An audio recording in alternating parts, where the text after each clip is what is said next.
할렐루야. 오늘 예배에 함께 하신 모든 성도님들께 하나님의 크신 은혜와 사랑이 임하시길 주님의 이름으로 축복합니다. 어제가 설날이었어요. 지난 1월 1일에도 우리가 송구영신 예배 드리면서 서로 새해 복 많이 받으시라고 축복했는데 또 설날이 되어서 또 한 번 그렇게 축복했습니다. 다시 한번 여러분 새해 복 많이 받으시기 바랍니다. 우리 진짜 새해 복 많이 받았으면 좋겠습니다. 어떻게 됐든 이제 또 진짜 설날이 다가와서 우리가 빼도 박도 못하게 또 한 살씩 먹게 되었습니다. 제가 어렸을 때는요, 한 살 더 먹는 게 뭐 대단한 일이나 한 것처럼 그렇게 뿌듯할 수가 없었습니다. 근데 어느 순간부터 한 살 더 먹는 게 그렇게 기쁘지 않더라고요.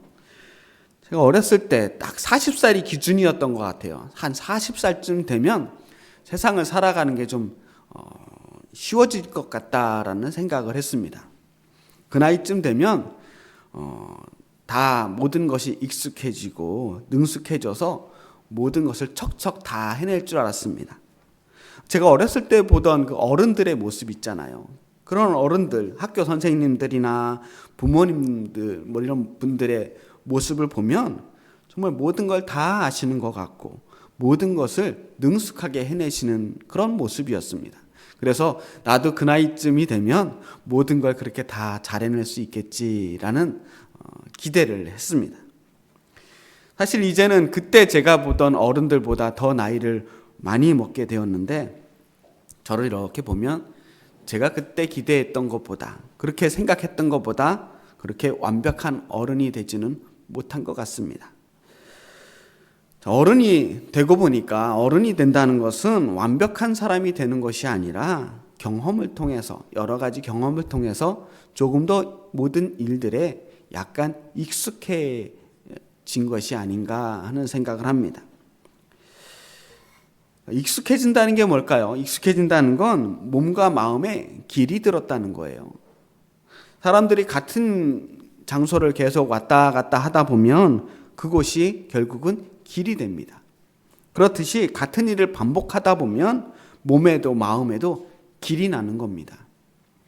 그렇게 길이 들면 어느 순간 처음에는 그렇게 힘들고 어려웠던 일들도 좀 수월하게 느껴지죠. 더 이상 그 일에 마음을 쓰지 않게 되고 어느 순간은 그런 일들이 지루해지고 식상해지고 피로해지기도 합니다. 그냥 몸에 배어서 하기는 하는데 너무 익숙해지다 보면 나중에는 아무 생각 없이 기계적으로 그 일들을 해내는 거예요. 주변에서 보면 그런 모습이 대단해 보이지만 사실 자기가 느끼기에는 모든 것이 시큰둥해지는 겁니다. 덕분에 우리는 점점 그렇게 예전처럼 아주 힘들게 하루를 보내지 않아도 되는 그냥 수월하게 하루하루를 보낼 수 있는 능력이 생겼지만 그렇게 살다 보면 어느 순간 또 우리는 어디로 가는지 내가 제대로 살고 있는지 잊은 채로 습관처럼 하루하루를 살게 되기도 합니다.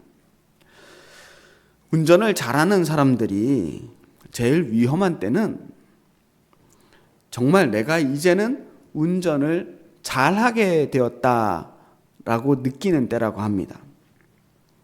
내가 익숙하다고 생각하는 바로 그 순간이 가장 위험한 순간이라는 거예요. 그래서 우리는 우리가 지금 가고 있는 길에 대해서 자꾸 낯설게 바라보는 연습이 필요합니다. 다 아는 길인 것 같고 지금까지 매일 해왔던 일이라서 그것이 이제 마음에 길이 들어 습관처럼 능숙하게 해내는 것 같지만 그래도 가끔씩은 그게 내가 처음 하는 일인 것처럼 아무것도 모르는 것처럼 그렇게 다시 한번 그 일에 대해서 생각해보고 마음을 쓰며 일하는 것이 필요하다는 거예요. 우리가 성경 말씀도 그렇더라고요. 우리가 몇십 년 동안 이 책 하나 보고 성경 말씀을 듣는 거예요. 이 한 권의 말씀을 수십 년 동안 보고 또 보고 하는 겁니다. 이제는 어떤 구절을 가지고 설교를 해도 새로운 말씀으로 듣기는 어려운 겁니다. 하지만 우리의 믿음에도 그렇게 다 알고 익히 익숙해져 있는 말씀이지만 그 말씀을 새롭게 바라보고 낯설게 보는 일들이 필요합니다. 그래서 매일 읽는 성경 말씀도 늘 읽을 때마다 새로운 말씀으로 들을 수 있어야 그 말씀이 우리에게 은혜가 되는 거예요. 그리고 우리가 가지고 있는 그 모든 신앙의 문제도 그렇게 낯설게 바라보면서 새롭게 다시 한번 확인하고 점검하는 훈련들이 필요합니다. 저는 계속해서 그런 신앙의 문제들을 낯설게 보는 연습을 자꾸 해보려고 하고 있습니다. 우리를 나태롭고 권태롭게 만드는 그런 익숙함에서 벗어나 보려고 하는 몸부림인 것 같습니다. 오늘도 그런 마음으로 말씀을 대하며 읽었습니다.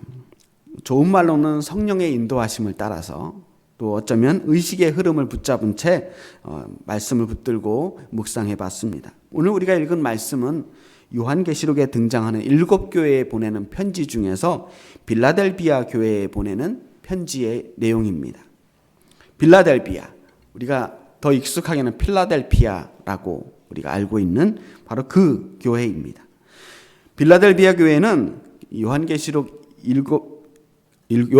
등장하는 7교회 중에서 유일하게 아무런 책망을 받지 않고 오직 칭찬만 받은 교회입니다.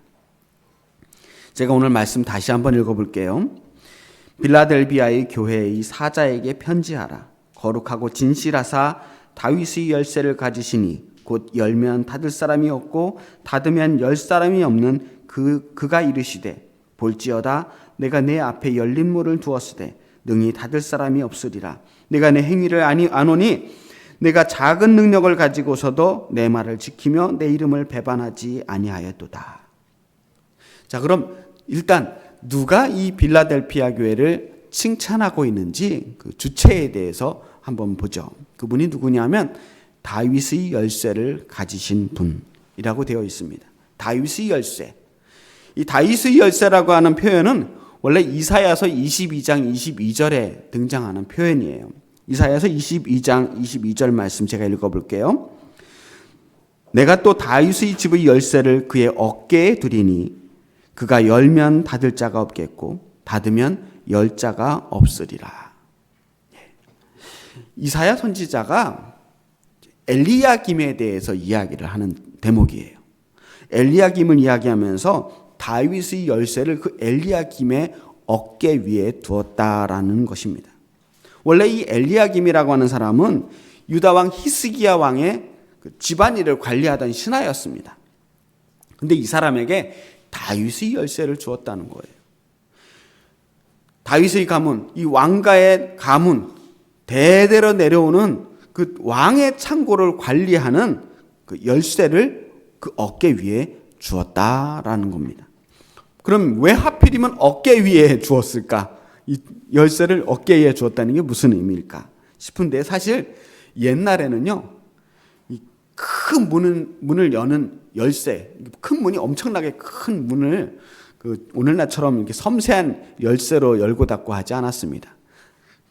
긴 나무 조각에 이 그림이 있는데요. 긴 나무 조각에 못을 이렇게 박아요. 그래서 그것으로 열쇠를 만듭니다. 근데 그게 아주 컸단 말이에요. 그래서 주머니에 도저히 넣을 수가 없어서 허리에 달고 다니거나 심지어는 어깨에 이렇게 메고 다닐 정도로 열쇠가 한 이만씩 했던 거예요. 그래서 그 어깨 위에 열쇠를 올려놓습니다. 자, 이제 다윗의 집안에 대대로 내려오는 열쇠를 받은 엘리야김은 그 창고의 문을 열고 닫을 수 있는 권세를 얻게 됩니다. 단순히 창고문을 열고 닫는 정도가 아니에요. 사실은 왕실의 실질적인 권세를 얻게 되었다는 것을 의미하고요. 사실 이 열쇠는 다윗 왕국의 권세와 통치를 의미하는 물건이기도 했습니다. 그러니까 이제 이사야 선지자는 이렇게 열쇠를 어깨 위에 준다라고 하는 표현을 통해서 엘리야김이 앞으로 다윗 왕가의 권력을 장악해서 왕이 되고 이 나라의 창고를 맡게 될 것이다라고 하는 예언을 하는 겁니다. 그러니까 그 다음 표현, 그가 열면 닫을 자가 없겠고 닫으면 열 자가 없으리라 라고 하는 말은 엘리야김이 왕국에서 가장 큰 권세를 가진 사람이 된다는 뜻이 되는 겁니다. 실제로 엘리야김은 나중에 왕이 돼요. 나중에 이스라엘의 왕이 되고 이름을 바꾸는데 그때 이름이 여호야김입니다. 그 여호야김 왕이 바로 엘리야김이 나중에 왕이 되어서 새로만 바꾼 이름이 되는 거죠. 자, 다시 본문으로 돌아와서 보면 오늘 그러면 이 다윗의 열쇠를 가지신 이는 누구를 의미하느냐? 엘리야김은 당연히 아닐 거고요. 이스라엘의 온 땅과 이 땅에 권세를 가지신 분, 진정한 왕, 이 땅에 열면 닫을 이가 없고 닫으면 열 사람이 없는 그분, 하나님 나라의 주인을 이야기하는 거예요. 예수님을 말하는 겁니다. 예수님께서 말씀하시는 겁니다. 볼지어다 내가 내 앞에 열린 문을 두었으되 능히 닫을 사람이 없으리라. 이 빌라델비아 교회 앞에 열린 문을 두었다는 거예요. 아무도 닫을 수 없는 활짝 열린 문을 두었다라는 것입니다. 그 문은 하나님 나라를 향한 문이고 축복의 문이고 구원의 문입니다. 이 교회 앞에 이렇게 활짝 열린 문을 두었다니까 이게 얼마나 큰 축복입니까? 그럼 빌라델비아 교회는 어떻게 하다 이렇게 큰 축복을 받았을까요? 내가 내 행위를 아노니 내가 작은 능력을 가지고서도 내 말을 지키며 내 이름을 배반하지 아니하였도다. 이 빌라델비아 지역은요 아주 발달한 도시였어요. 그리고 발달한 도시답게 여러 신을 섬기는 신전들도 많이 있었고요. 특별히 이 도시는 로마 황제를 섬기는데 아주 열심이었습니다. 이 황제 숭배를 열심히 하다 보니까 황제에게 절하지 않는 기독교인들이 눈엣가시였겠죠. 그래서 아주 많은 기독교인들이 이곳에서 순교를 당합니다. 게다가 회당 중심의 유대인들도 이 지역에서 유대인 그리스도인들을 많이 핍박했어요. 그러니까 사방에서 이 빌라델비아를 공격했습니다. 빌라델비아 교회 사람들은 그들 앞에서 아무런 힘도 쓸 수가 없었고 속수무책으로 그냥 핍박을 견뎌야만 했습니다. 교회는 너무나 작았고 힘이 없었어요. 하지만 그 사람들은 끝까지 믿음을 지켰다는 거예요. 끝까지 믿음을 지키고 예수님의 이름을 배반하지 않았기 때문에 그 어떤 고난에도 흔들리지 않고 무너지지 않았기 때문에 빌라델비아 교회는 열린 문을 약속받았습니다. 이것이 바로 빌라델비아 교회에게 주시는 상급이었어요. 그리고 이 말씀을 근거로 이 땅의 모든 교회들은 교회가 축복의 문, 저 하늘을 향하여 열린 천국문이 된다고 믿고 있습니다. 저는 이런 믿음이 우리가 어떤 상황에서도 믿음을 지킬 수 있는 든든한 믿음의 버팀목이 된다고 생각을 해요. 그리고 우리 엘림교회가 이 시대에 문이 활짝 열린 빌라델비아 교회, 그런 교회가 되기를 간절히 바랍니다. 누구든지 우리 교회에 들어와서 믿음을 함께 지킨다면 그 구원의 길에, 하나님 나라를 향하는 길에 들어갈 수 있는 바로 그 축복의 통로가 되는 그런 교회가 되기를 바랍니다. 교회는 하나님 나라를 향해 열려있는 큰 문과 같은 거예요. 하늘을 향해 문이 열려있기 때문에 이 교회에 지금 함께 들어와 예배하는 모든 사람들은 그 문을 앞에 두고 있는 거예요. 하나님 나라를 바라볼 수 있는 겁니다. 그래서 교회에서 하나님을 만날 수 있는 거예요. 자, 이 이미지를 어디서 우리가 찾아볼 수 있냐면 야곱의 사닥다리 장면을 생각해 보시면 돼요. 야곱이 잠을 자다가 꿈에 사닥다리를 보게 됩니다. 이 사닥다리를 통해서 오르내리는 천사들을 만나요. 그리고 그곳을 베델이라고 이름을 짓습니다. 베델이라고 하는 말은 하나님의 집이라는 뜻입니다. 저 하나님 나라를 향해 열려있는 문, 그 문, 거기에 하나님의 집이 있는 곳입니다. 그래서 교회는 하나님 나라를 향한 그 통로, 야곱의 사닥다리가 있는 그 베델이 되는 것이고, 그리고 그곳을 향해 열린 문이 있는 곳이에요. 그리고 그곳은 누구도 감히 그 열린 문을 닫을 수가 없습니다. 사람의 힘으로 교회에 열린 문을 닫을 수가 없어요. 교회는 하나님의 집이고 하나님께서 열고 하나님께서 닫는 겁니다. 그래서 교회는 사람의 소유가 되어서는 안 되고 또한 될 수도 없는 겁니다. 사람의 힘으로 무너뜨릴 수 없는 거예요. 그게 하늘문이 열려있는 교회입니다. 그런데 우리가 한 가지 분명하게 짚고 넘어가야 할 것이 있습니다. 교회는 문이지 종착점이 아니라는 것입니다. 교회가 목적지가 되어서는 안 돼요. 종종 사람들이 교회를 목적지로 착각하는 경우들이 있습니다. 교회만 오면 모든 문제가 해결되고 사람이 변화되고 그냥 구원 열차를 이미 탔기 때문에 거기서 끝나버린다는 겁니다. 어떻게든 출석만 하면 된다. 이런 생각을 가지고 있는 사람들이 있어요. 분명히 사람들이 교회에 출석하고 예배에 참석하고 교회 공동체의 일원이 된다는 건 정말 감사하고 귀한 일입니다. 한 사람의 발걸음이 교회까지, 이 예배의 자리까지 오기까지 얼마나 많은 망설임과 결단이 있겠습니까? 또 얼마나 많은 생각들이 있었겠어요. 쉽지 않은 발걸음입니다. 그래서 한 번 교회에 나오는 것만 해도 너무나 귀한 일이고 엄청난 사건이기도 합니다. 하지만 우리가 분명하게 알아둬야 할 것은 그래도 교회는 문이라는 거예요. 아무리 활짝 열려 있어도 문은 문이에요. 문이라고 하는 것은 이중적인 특징을 가지고 있습니다. 우리 어느 건물이나 문들이 많잖아요. 문이 없으면 들어오고 나가고 할 수가 없는 겁니다. 이 문은요, 막혀 있는 것 같지만 담벼락처럼 완전히 막혀 있는 것은 아닙니다. 그리고 오고 갈 수는 있지만 그러나 닫혀 있으면 또 외부와 단절되어 있는 거예요. 구분되는 겁니다. 벽과 다를 바가 없습니다. 그래서 문은 막힘과 열림의 경계에 있는 것이 문입니다.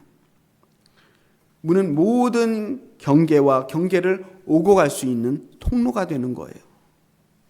새로운 세계로 접어드는 입구, 그것이 바로 문입니다. 교회는 세상과 하나님 나라를 연결해주는 문이에요. 사람들이 부대끼는 이 세상과 사람들이 이 교회 문턱만 벗어나면 세상 사람들이 부대끼며 살아가는 그러한 세상입니다. 그러나 이 교회에 들어오는 순간 하나님 나라와 연결되어 있어. 그것이 하나님 나라를 향해 활짝 열린 문이 되는 것입니다.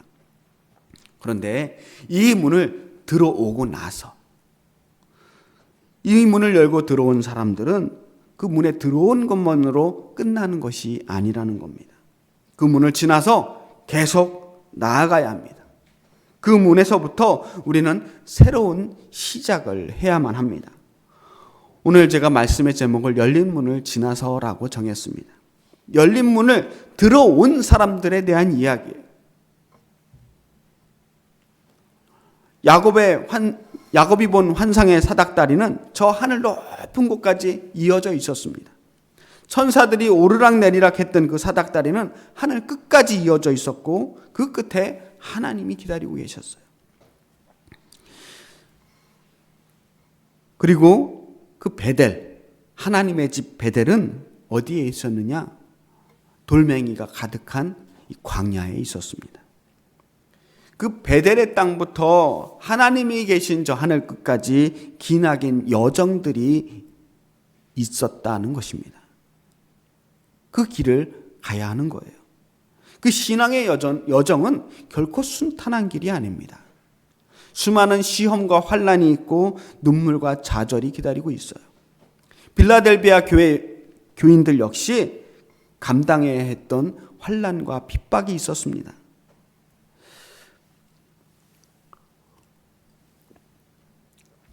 기독교의 이 고전 중에 하나가 있는데 철로 역정이라고 하는 소설이 있습니다. 읽어보신 분들 많이 계실 거예요. 존 버년이라는 작가가 1678년에 쓴 책입니다.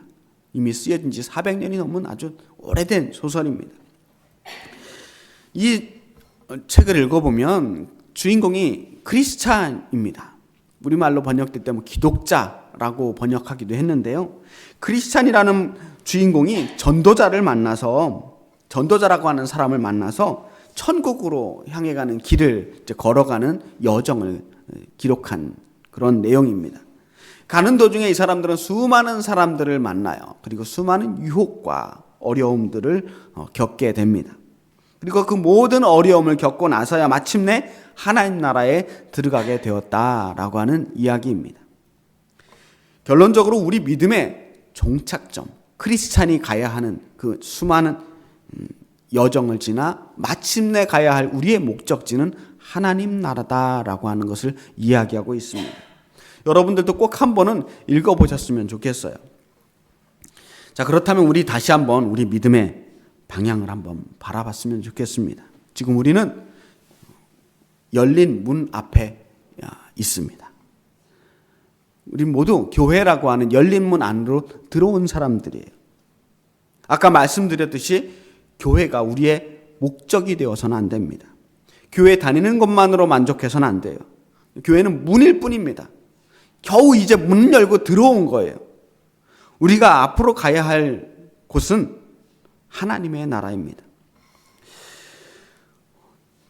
그냥 교회 다니는 것 자체를 우리의 큰 성취라고 생각하는 거, 이것도 문제지만 사실은 또 하나의 문제가 있어요.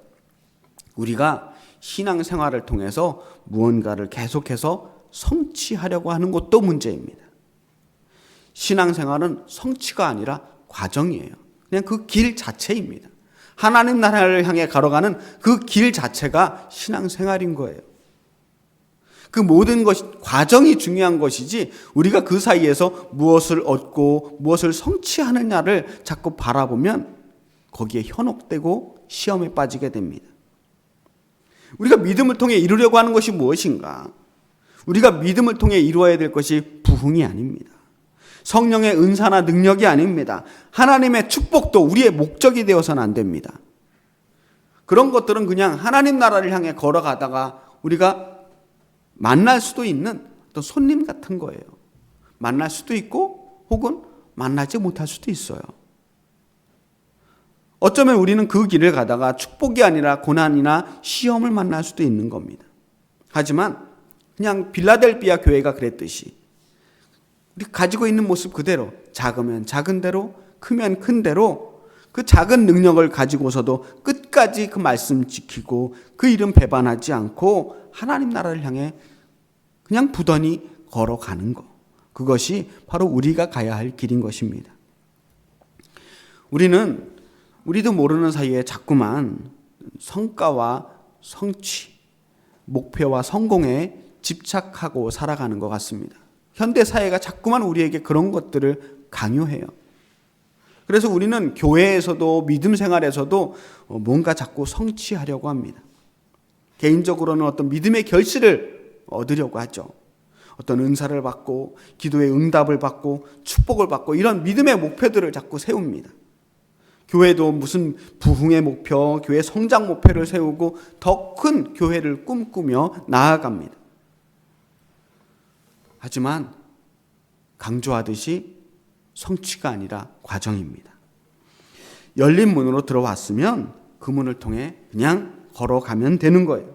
중요한 건 끝까지 배반하지 않고 주님의 이름 배반하지 않고 끝까지 주님과 함께 가는 그 과정입니다.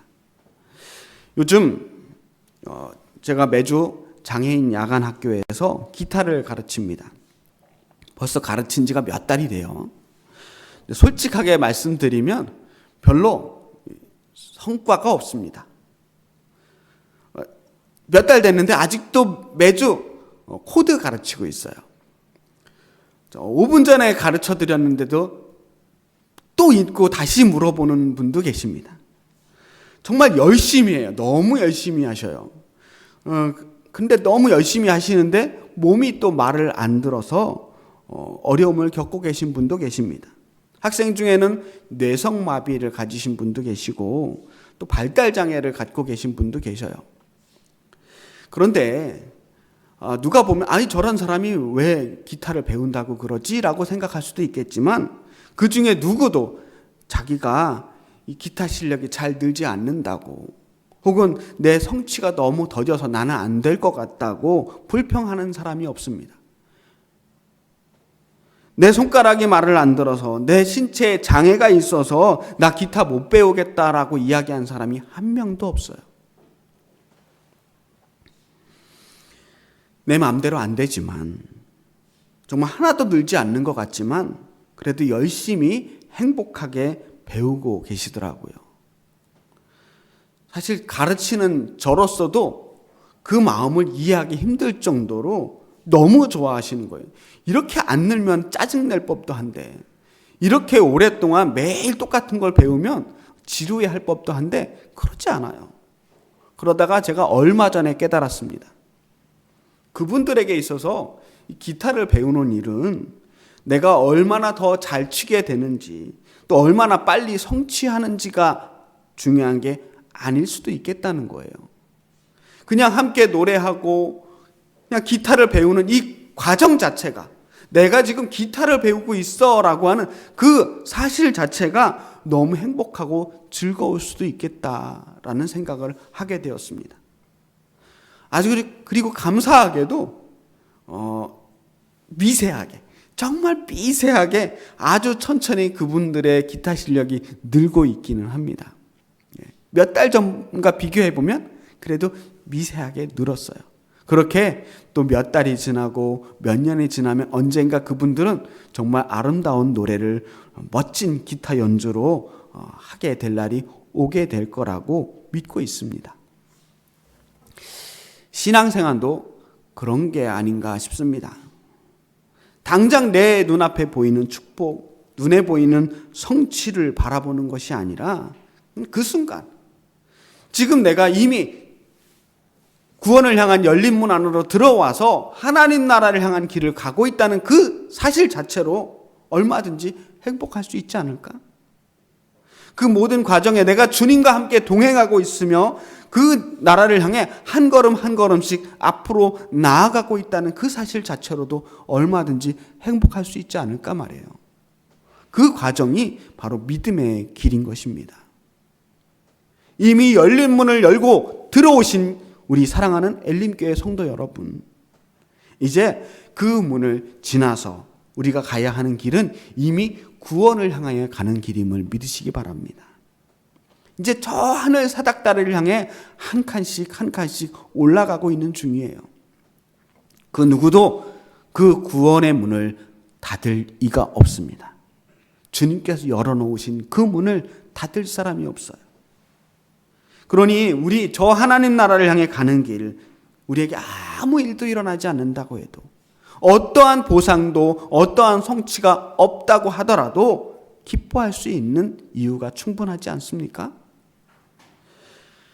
지금 이 순간 내 곁에 있는 이 사랑스러운 사람들과 그리고 무엇보다 우리를 가장 사랑하시는 그 예수님과 함께 동행하는 이 순간을 즐기시기 바랍니다.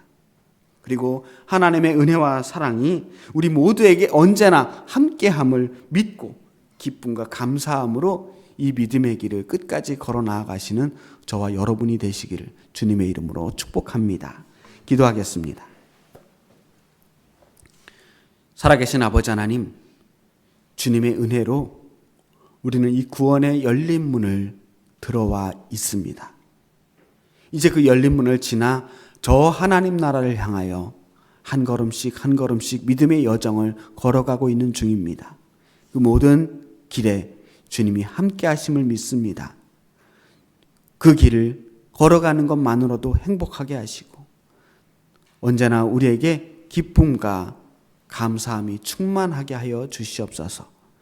끝까지 이 길을 포기하지 않고 주님 배반하지 않고 주님 말씀을 지키며 살 수 있도록 우리와 함께하여 주시옵소서. 예수 그리스도의 이름으로 기도합니다. 아멘.